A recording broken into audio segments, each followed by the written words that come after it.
Okay, more now on that. The unbelievable story of this 9-year-old boy in a cross-country joyride, literally. The kid was determined to run away from home and join up with his grandfather in Dallas. He stole a car in Seattle. But after he's busted, takes off again, this time sneaking on the 2 flights from Seattle eventually to San Antonio. Here's the screenwriter. From Seattle down to Phoenix, eventually San Antonio. Here is the route down to Phoenix. He wanted to get to Dallas, but apparently he got on the wrong plane in Phoenix, wound up in San Antonio. Before he could even get on that plane and go to Dallas, they caught up to him. But how do you go from Seattle to Phoenix to San Antonio?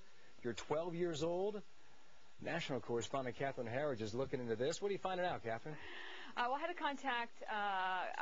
conversation with some of my contacts at Homeland Security and TSA, and it looks to me like they're putting a lot of the responsibility for this onto the airline. In this case, it was Southwest. They told me that it's really the responsibility of the airline to issue the boarding pass. The airline has to decide what kind of ID is necessary. Often ID is not necessary for a minor. And then the other issue is what their policy is for unaccompanied minors. It sounds like once this kid got the boarding pass, that was really his golden ticket that allowed him to go from Washington State down to Arizona and then eventually Texas. Is it not the case, though, when you're a kid, you got to get on that plane with an adult?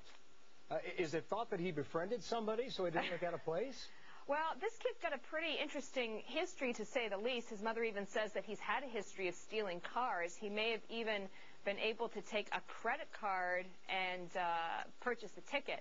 It looks in this case like he was able to travel on his own, whether he convinced the security agents that an adult was with him who was not.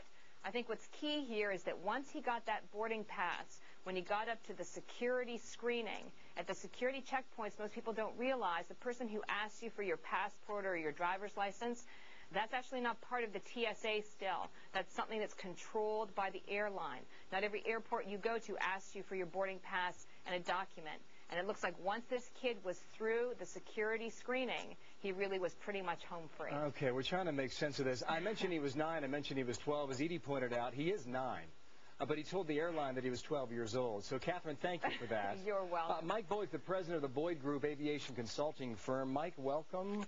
What's your take on this? Make sense of it. Well, let's not take the TSA's word for this. Checking ID is a TSA function that they have farmed out to have the airlines pay for. That's not the airlines doing it per se. So the real issue here is you had a little kid that went through. Somebody asked him for ID and he got through, but that requirement is a TSA function. But once he's through that, and I could see a small kid might be able to snow somebody who's barely trained looking at ID. I've gotten through without showing real ID too.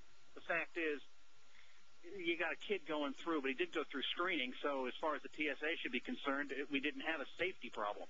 Mike, did he have a boarding pass in the beginning? Or how did he acquire it? Because if that was his golden ticket, as Catherine Harridge points out, how do you obtain one of those?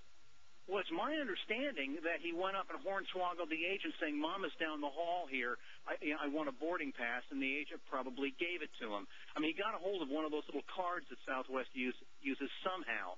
But remember, from the TSA's point of view, he still went through screening. So from their perspective, everything was safe. The question is, how did the kid get through? And the airlines have an issue with that. How can passengers get through without paying a fare? Did you use the word hornswoggle, by the way, Mike? Is that what I heard?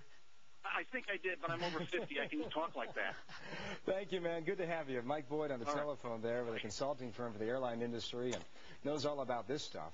He was going to visit his grandfather in Dallas. That was his intention. But he thought his mother was going to move there, what, in a couple of days or a couple of weeks? That's the other side of this story. And as a mom, I go, what would drive a 9-year-old boy to do this? I mean, he's stealing cars. He's getting on planes by himself. Heck of a day, huh? That's frightening. He said he's living in Seattle with his mom. He's scared in his neighborhood. He's scared of a sex offender who lives nearby. His mom has been trying to move the family back down to Dallas, where his grandfather is, and he's just desperate to get home. You think about what he could do. What's everybody else doing out there? The stories we don't hear about. You've been to these busy airports. Yep. There are thousands and thousands of people moving through the terminals every hour. If at 9 years old, this kid can not only, jack cars, but he can get on planes and travel all over the country, I'm telling you, somebody needs to hook up with him as a mentor because You're this kid he's has. crafty, aren't you? He is. He's got potential for something. I'm not sure what it is, but I don't want him out robbing banks. Get him on the straight and narrow. And from what I understand, he's still in Texas, right? He hasn't gone back to Washington State. They haven't. They're figuring out what charges. But you know what? I don't think this kid needs charges. He needs help. Yeah, that's a fact. Crazy. Yeah, it is. More in a moment.